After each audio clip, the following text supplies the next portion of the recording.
अहमदपुर विधानसभा क्षेत्र। दोस्तों मैं आपको बता दूं कि पिछले विधानसभा चुनाव के दौरान यहाँ पर कई तुलनात्मक स्थितियाँ में बदलाव देखने को मिला था।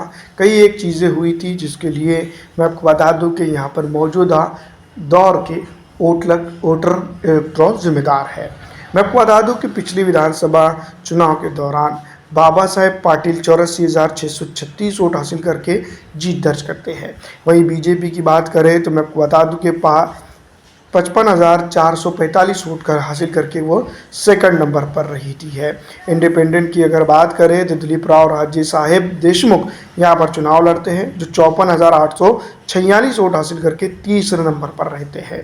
दोस्तों त्रिकोणीय मुकाबला था, काफ़ी अच्छा मुकाबला था। अहमदपुर के अंदर आमने सामने कीजिए तो इसको हम जंग कह सकते हैं चुनावी, ये सब चीज़ें देखने को मिली थी। विक्ट्री मार्जिन की अगर बात करें तो 29,191 ये रही थी। इस बार अगर जनता वोटिंग के लिए वोटिंग करती हैं तो विकास के लिए अगर वोटिंग करती है तो काफ़ी कुछ चीज़ें यहाँ पर बदल सकती हैं, उम्मीद की जा सकती हैं। लेकिन दोस्तों मैं आपको बता दूं कि तुष्टीकरण की राजनीति और काफ़ी चीज़ें जो लगातार अभी जो तो होते नज़र आ रही हैं, इसमें काफ़ी अंतर हो सकता है और जनता के लिए धोखा हो सकता है।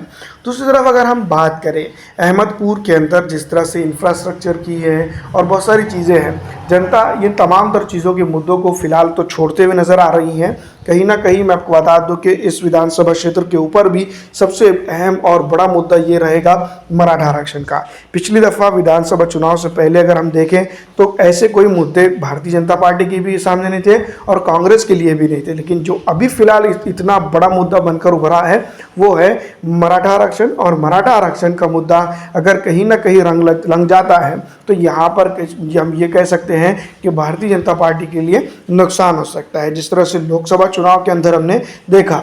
वैसे अगर हम बात करें तो शिंदे साहब किसी न किसी तरीके से उनकी पॉलिटिकल छवि और जो तो उनको जिस तरह से मैं आपको बता दूं कि बचाने की कोशिश कर रहे हैं सत्ता को, ये काफ़ी है कि उन्होंने जो तो लाडली बहना योजना और कई स्कीमात को इस बार बजट में लाया है, लेकिन ये इसका असर होगा या नहीं होगा इसके ऊपर जो तो तफसीली गुफ्तगू की जा सकती है। और जो तो मैं आपको बता दूँ कि पिछली विधानसभा चुनाव और अब के विधानसभा चुनाव की एनालिसिस अगर किया जाए तो काफ़ी कुछ चीज़ें हो सकती है, क्योंकि जनता के साथ जो तो संपत्ति है, मराठा आरक्षण का मुद्दा भी है और बहुत सारी चीज़ें हैं। ये तमाम तर चीज़ें कहीं ना कहीं भारतीय जनता पार्टी को डैमेज कर सकती हैं और कांग्रेस को यहाँ पर मजबूत करते हुए नजर आ रही है, क्योंकि गठबंधन को मजबूत करते हुए नजर आ रही है।